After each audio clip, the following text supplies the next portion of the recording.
Hello everyone, good morning সকলকে। তো আবার আর একটা ভিডিও নিয়ে চলে এসেছি তোমাদের মাঝে। তো আগের দিনে আমি তোমাদের দেখিয়েছিলাম যে মাছটা ভাজা অবধি, তো তারপরের দিনই সকালবেলা উঠেই আমি বসিয়ে দিয়েছি রান্না। তো তোমরা যারা আমার ডেলি ভিডিও দেখো তারা জানো আমার মর্নিংয়ে রান্না করতে হয় পুরো সকাল 8টার মধ্যে সব কাজ কমপ্লিট। তার মধ্যে সংসারের বাসি কাজ রয়েছে, তারপরে প্লাস 2 মেয়ে উঠে পড়লে তাদের খাবার খাওয়ানো, ছোটো সোনাকে স্কুলে পাঠানো।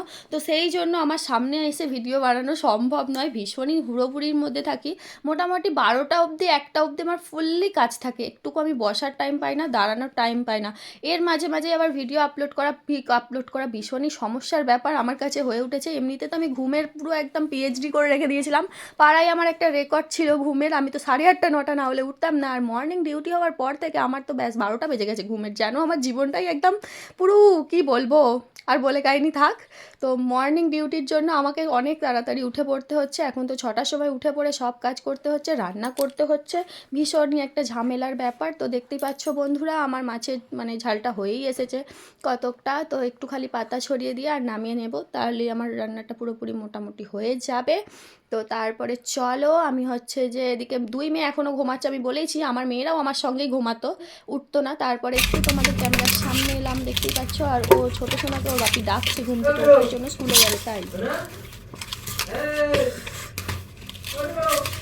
इसके के बाजार में व्यापार करता है यार, मेरे दिल का कारोबार करता है, जो तेरे दिल में छुपी राश बोल पाते हैं, तौबा मेरी तौबा कभी ना दिल लगाते हैं। ও ঘুমাবে না, কি করবে? ও তো বললাম না আমার মতোই হাত পেয়েছে। तेरे दिल में छुपी। এই যো সকালবেলার আমার রাত্রি বাসন মেজে এনেছি, এগুলোকে ধুতে হবে। আর এই যো এখানে 1 বালতি জামা কাপড় কাচা আছে, ধোয়া আছে, এগুলোকে দিতে হবে। চলো দিয়ে দিই, খিদে ভীষণ পেয়েছে আমার, এই কাজগুলো কমপ্লিট না করলে আমি খেতে পারবো না, আমার খিদে পাচ্ছে বিশাল। চলো এগুলো দিয়ে আসি। ছোটো সোনাকে তো স্কুলে পাঠিয়ে আমি সব কাজ কমপ্লিট করে নিয়েছি, স্নান টান করে নিয়েছি নিয়ে, আর এই যে এই খাবারটা রেডি করছি। সোনা স্কুল থেকে এলে ওকে খাইয়ে দেবো। তারপরে চলো বিকেলবেলা তোমাদের দেখাই।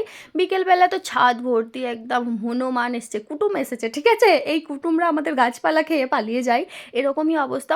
অনেক হনুমান এসেছে। আর দেখো ওই পুচকে হনুমানটা কেমন পাতা ছিঁড়ে ছিঁড়ে খাচ্ছে, আমি আর ছোটো সোনা দেখছি, ঠিক আছে। আমরা ছাদে আসার এই কারণেই হচ্ছে যে আমাদের গাছেও ছাদের মধ্যে যে লাউ চারাটা আছে ওটাকে না ছিঁড়ে দেয়, তো সেই জন্যই হচ্ছে যে ছাদের মধ্যে আসা। আমি আর ছোটো সোনা আসছে, ছোটো সোনাও বেশ মজা পাচ্ছে। আর এই দেখো হনুমানগুলো না ওই দিক থেকে আসছে লাফিয়ে লাফিয়ে, দেখতে পাচ্ছ কতগুলো হনুমান এসেছে আমাদের ছাদে আজকে, লাফিয়ে লাফিয়ে। আর ছোটো সোনা ওদেরকে বলছে ওই তোদের লেজগুলো কিন্তু পড়ে যাচ্ছে, ওই যে লেজগুলো ঝুলে যাচ্ছে না বসার পরে, সেই জন্য ও বলছে ওই তোদের লেজগুলো কিন্তু পড়ে যাচ্ছে। হ্যাঁ এরকম ব্যাপার। চলো তোমাদের একটা পেঁপে গাছ দেখাই বন্ধুরা। পেঁপে গাছ তো আছে, পেঁপেও আছে, কিন্তু পেঁপে গাছের মাথা নেই, হনুমানে কেটে খেয়ে নিয়েছে। এই গাছটা আগের বারে যখন হনুমান এসেছিল গাছটা থেকে হচ্ছে যে মুন্ডুটাকে কেটে খেয়ে নিয়েছে হনুমানে। পেঁপে কত হয়ে আছে দেখলে তো বন্ধুরা। তো দেখো আমাদের ছোটো সোনা কী নিয়ে দাঁড়িয়ে আছে, মারবে বলে। সোনা, ও সোনা, হুনো এলেই মারবি তুই? কেমন করে মারবি? কই কী দিয়ে মারবি তুই দেখি? এইটা দিয়ে মারবি? কেমন করে মারবি? কই কই আমার দিকে তাকা একবার দেখি সোনা মা। হাই হাই হাই হাই, যাচ্ছে যাচ্ছে যাচ্ছে। ওরা আসবে না, আমাদের ছাদে আসবে না, তুই বাড়ি নিয়ে আছিস না, ওই জন্য আসবে না। ওই দেখ বোম ফাটাচ্ছে ছোট দাদা। কেন? হ্যাঁ আর মারবি না?